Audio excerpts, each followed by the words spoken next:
All right, y'all. This is reading Francesco Petrarca's Selected Poems Part 2. I'm just going to try and read the short ones.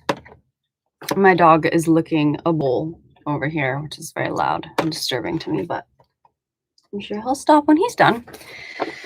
Okay, 34.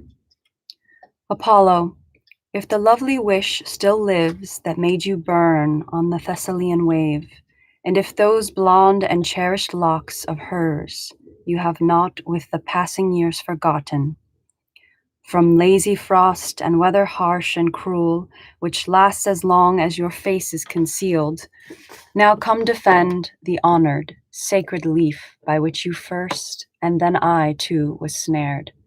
And then by virtue of the amorous hope that kept you going through your bitter life, make clear the atmosphere of such impression. Then we shall see together wondrously Our Lady sitting there upon the grass, her arms casting her shade around herself. Okay, Brabus, I think you had enough. 35. Alone and deep in thought, I measure out the most deserted fields with slow, dark steps. With eyes intent to flee whatever sign of human footprint left within the sand. I find no other shield for my protection against the knowing glances of mankind, for in my bearing all bereft of joy, one sees from outside how I burn within.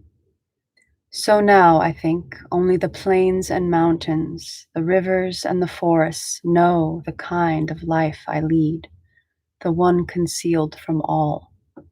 And still, I never seem to find a path too harsh, too wild for love, to always join me and to speak to me, and I to him. Here, love is represented as Cupid, and likely baby Cupid at this point, not Eros, the original god of love. But maybe to both. 50. It is the time the rapid heavens bend toward the west, the setting of the sun. The time our own day flees to some expectant race beyond, perhaps.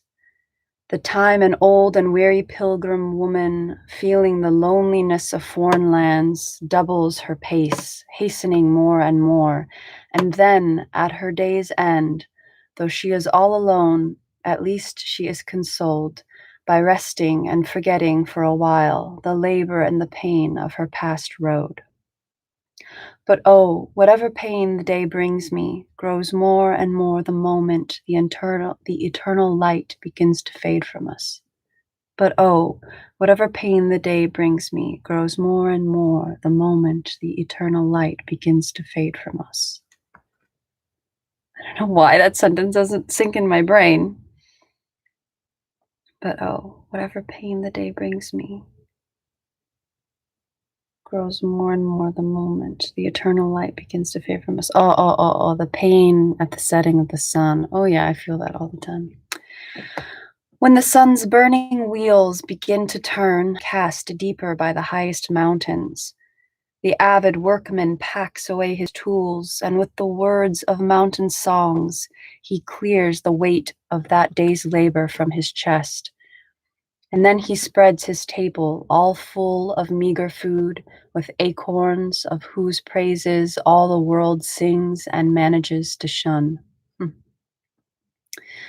But let who will find joy from time to time, for I've not had, I will not say a happy, but just one restful hour, for all the turning of the sky and stars.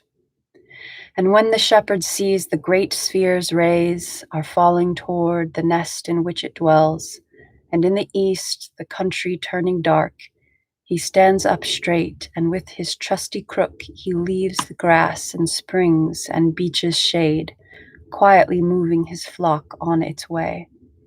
And then far away from people, a hut or kind of cave he weaves out of green leaves, and there without a care he lies and sleeps. But ah, cruel love, you drive me on to chase the voice, the steps, the prints of a wild beast who is destroying me. You do not catch her.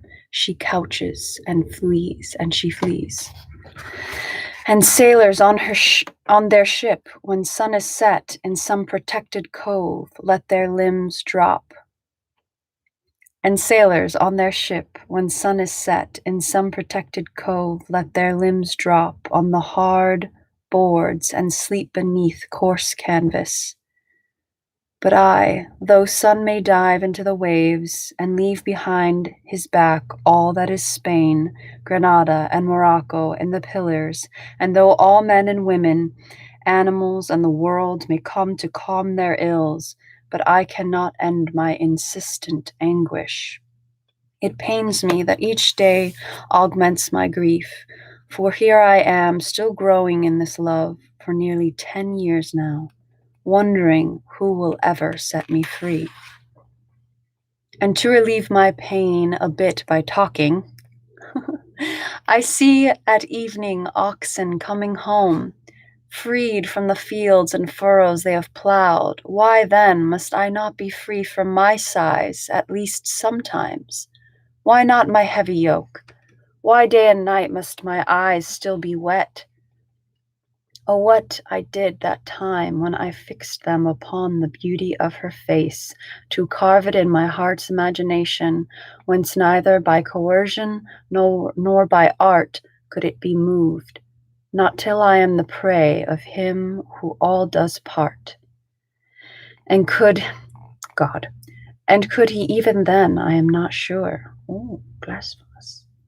My song, if being with me from morning until night has made you join my party, you will not show yourself in any place and will care little to be praised by others. It will suffice to think from hill to hill how I have been consumed by fire of the living stone I cling to. Ooh, that's pretty. It's getting better. 52. 52:25. Oh, there's a note about this specific poem.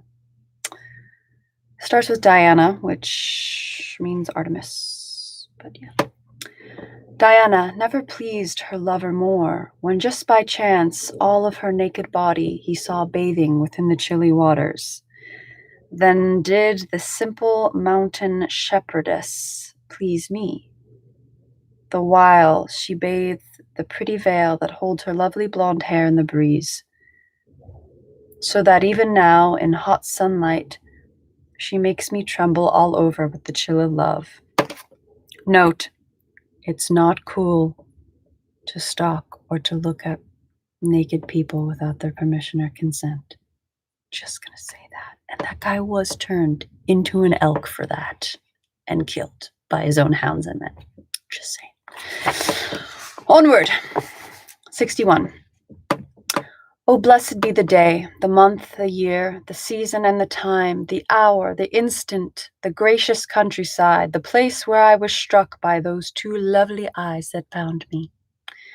And blessed be the first sweet agony I felt when I found myself bound to love.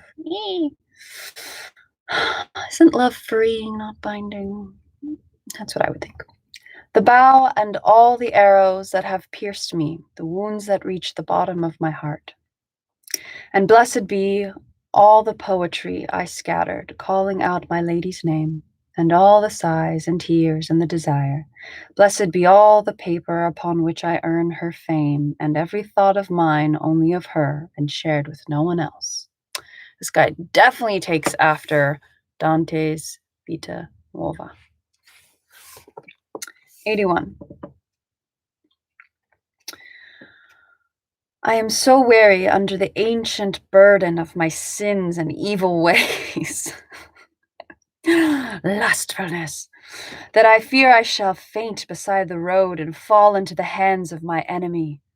Indeed, a great friend came to save me in his exquisite and ineffable courtesy, then soared out of my sight, so that in vain I tried to look on him. but his voice still resounds here below. O ye that labor, this is the way. Come unto me, if no one bars your path. Sounds like Christ's words. What grace, what love, what divine decree will give me wings like a dove to rise from earth and find rest? Love doth. Oof. I think it's time to take a sip of matcha, because mama tired. Not really a mama, but you know.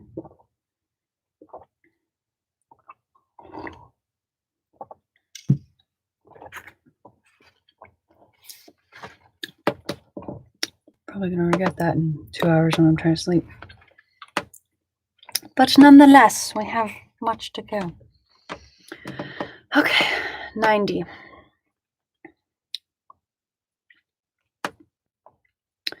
Thanks for being here with me, if anyone is. But they're probably not. But there will be, because I'm going to keep doing this. All right, 90. She'd let her gold hair flow free in the breeze that whirled it into thousands of sweet knots, and lovely light would burn beyond all measure in those fair eyes whose light is dimmer now. Hold on.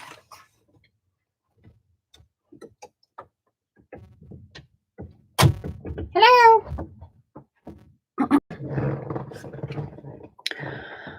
Her face would turn the color pity wears, a pity true or false I do not know, and I with all love's tinder in my breast, it's no surprise I quickly caught fire. The way she walked was not the way of mortals, but of angelic forms, and when she spoke, more than an earthly voice it was that sang. A godly spirit and a living sun was what I saw, and if she is not now, my wound still bleeds, although the bow's unbent. That's all for now. Goodbye and ta-ta for part 3 soon.